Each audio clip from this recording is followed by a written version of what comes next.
Morning, everyone. By now it'll be day 5 of isolation. For extroverts, it's hell on earth. For introverts, all their wishes have come at once. Or maybe not. If you're an introvert and you're stuck at home with kids all the time, you're probably not too happy. And if you're an introvert and you've married an extrovert, because they say opposites attract, then you're also in big trouble. It just seems like the world has changed overnight. Nothing is the same. There's no sport on TV. I can't go down to the hardware shop and get stuff for my next project.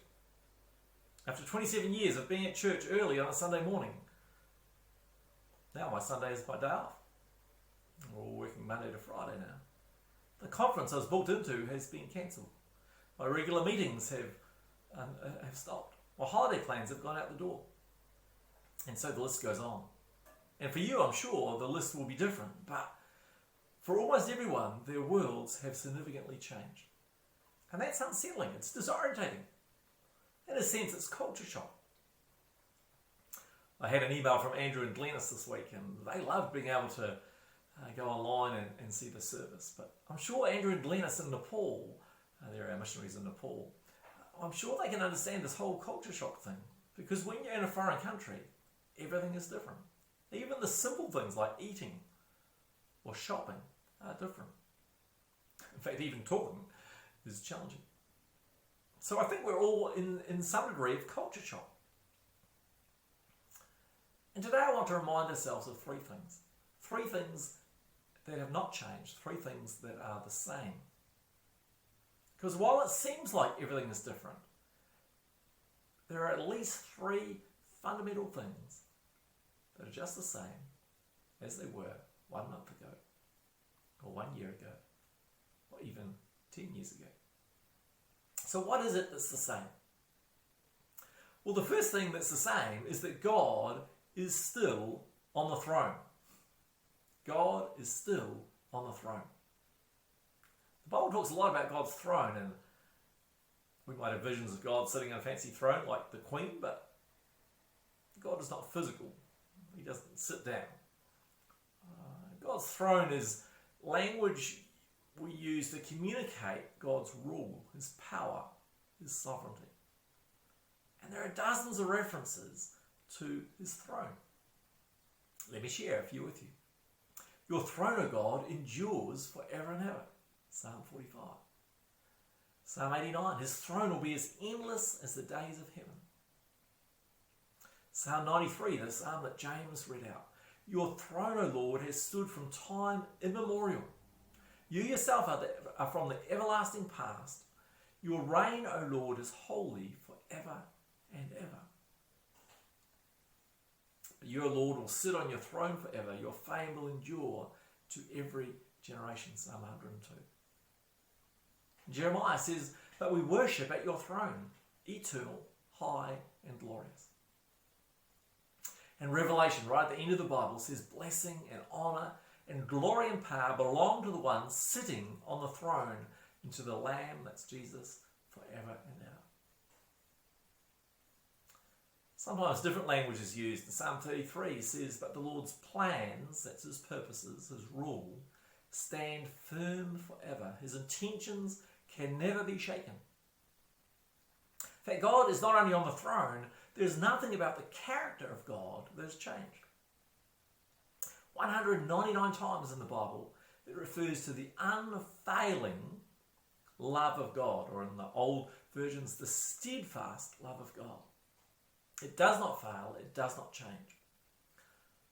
Psalm 136, every second line says, the steadfast love of the Lord endures forever. Well, the unfailing love of the Lord never ceases. Hebrews, we read that Jesus Christ is the same yesterday, today, and forever. Yesterday, today, and tomorrow. So God's love, His mercy, His justice, His rules, His plans, they have not changed. The pandemic has not altered them at all. In Psalm 69, the psalmist talks about sinking into a mire. not being able to find a foothold. I think it's a bit like us at the moment. I don't know if you've ever been, I'm sure you have, walked along a track and then it gets really boggy and your feet begin to sink. Maybe the mud goes over your gumboots, or suddenly the ground is not solid anymore. Or if you've ever seen quicksand, many years ago saw some quicksand at Amawi that would suck you in. The ground is not firm anymore. Or if you've been in an earthquake, some of you from Christchurch have been in an earthquake and where the ground moves under your feet. It's disconcerting because we expect that the ground will be solid, whether we walk along a track or a beach, just about our daily lives, we expect the ground will not move. It feels like in this time that the ground has moved. But God is described as a rock. Why? Because he doesn't change. He's solid. He's unchangeable. God is still on the throne. He's still working out his purposes. He knew this virus would happen. And his plans have not been disrupted. He's working out his purposes in this. Have a read of a post that I put on Facebook earlier this week. It's a prayer from a friend of mine. It talks about the fact the virus has exposed us. It's exposed our idols. It's exposed our addictions. It's exposed our fears, what we've really put our faith in. It's a powerful prayer. God is at work in this powerfully. The second thing that's the same is the work of the cross of Jesus is still effective. What do I mean by this? When Jesus died on the cross, he dealt with our sin, he dealt with our selfishness, he dealt with our desire to be on the throne, to be in charge. And let's face it, we all want to be in charge. When Jesus died on the cross, he opened the door so that we could come into the very throne room of God. When Jesus died on the cross, it allowed us to become members of his family, to be his sons and daughters. Now, our physical world might have changed, but the cross has not stopped working. We can confess our sins to God. He is faithful. He forgives us. His mercies are new every morning. We can still bring our prayers to God because we have access to the very throne room of God, to a Father who loves us. Hebrews tells us we have a high priest who understands our fears and our worries and anxieties. Jesus understands our worry about the future. He understands our concern about finances. He understands whether we can lie awake trying to sleep at night, or that we wake up with a knot in our stomach. Why? He understands this because he lived on earth. He lived on earth in a turbulent time in history. He understands these things.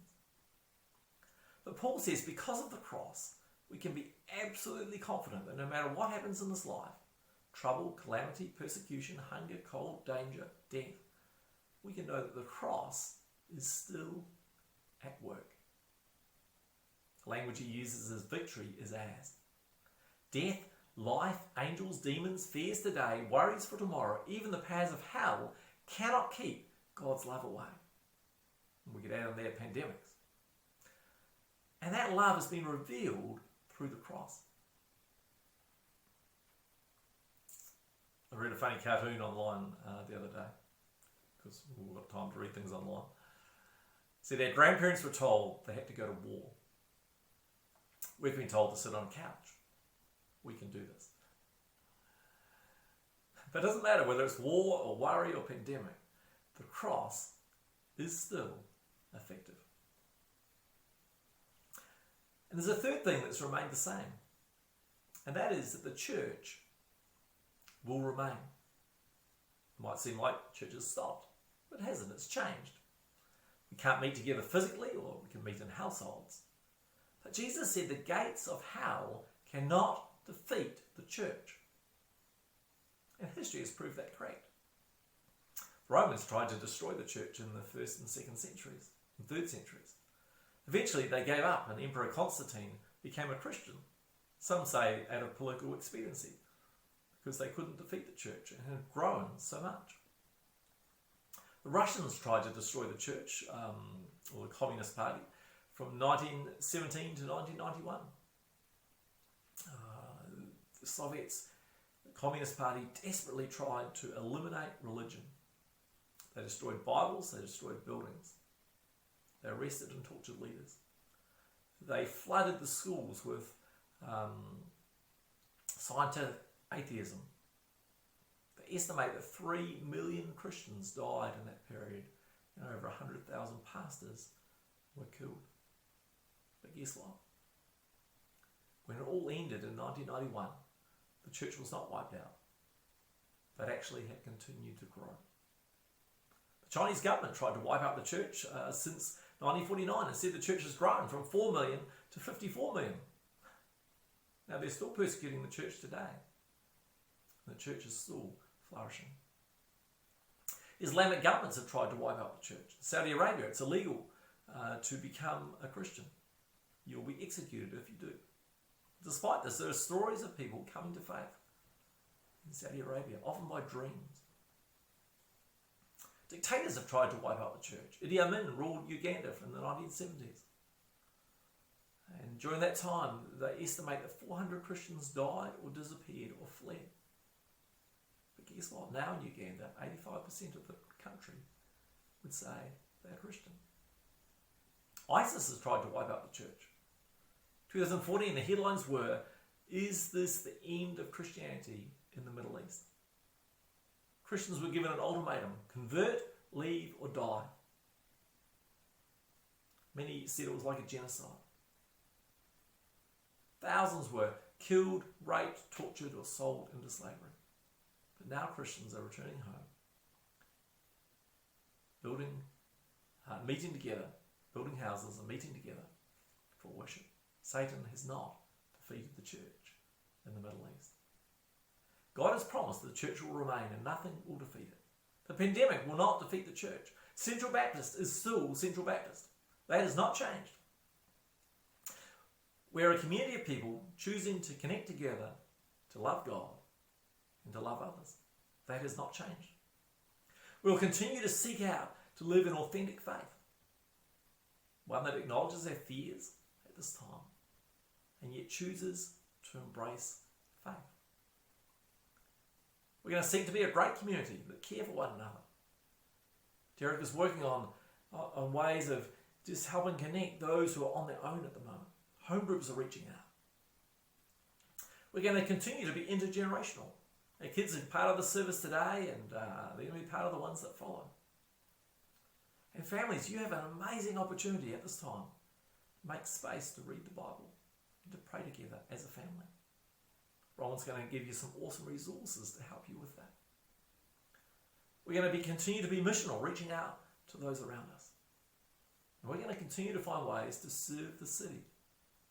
And one of the best ways you can do that at the moment is to start praying for our city. Pray that God will use the hope booklets. Pray God will use this forced stop to awaken faith again in our city. Pray for a mighty move of God across the city. There's some different national prayer initiatives that I'll share with you at a later date. Just as a bit of an aside, can I encourage you to keep connecting with each other at Central? I know there's lots of other online churches, and you can now church hop very easily. There are hundreds of churches to choose from around the world putting their services online. But can I encourage you to connect locally with your church? Yeah, we are part of the church global. But in the end, the church has always worked locally. It's always worked out locally, face-to-face in local communities. The pandemic will end and we'll meet again in person. And we want to see during this time that actually everyone still feels connected to Central. So in the midst of everything changing, 3 things have not changed and are still the same. God is still on the throne. He's in charge. He's working out his purposes. The cross is still effective. We're forgiven, we're loved, we're children of God who can come into the Father's presence with our needs and concerns. The church will still remain. The church has always thrived in hardship, and this will be no different. And these truths are eternal. We need to hang on to them as our world around us changes. May God bless you. I'm looking forward to when we can get together in person again in a few weeks. But let me pray now. God, we thank you that you never change. You are a rock that we can cling to. We acknowledge that we are unsettled by our shifting world. And we bring to you now our fears and our worries. God, we thank you that you promise that nothing can remove us from your love. May, Lord, at this time we be aware of your presence. And God, we thank you for the promise that nothing will destroy the church.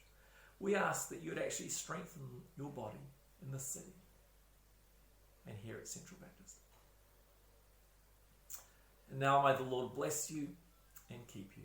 May the Lord make his face to shine upon you and be gracious to you. May the Lord lift up his countenance upon you and give you peace. Amen.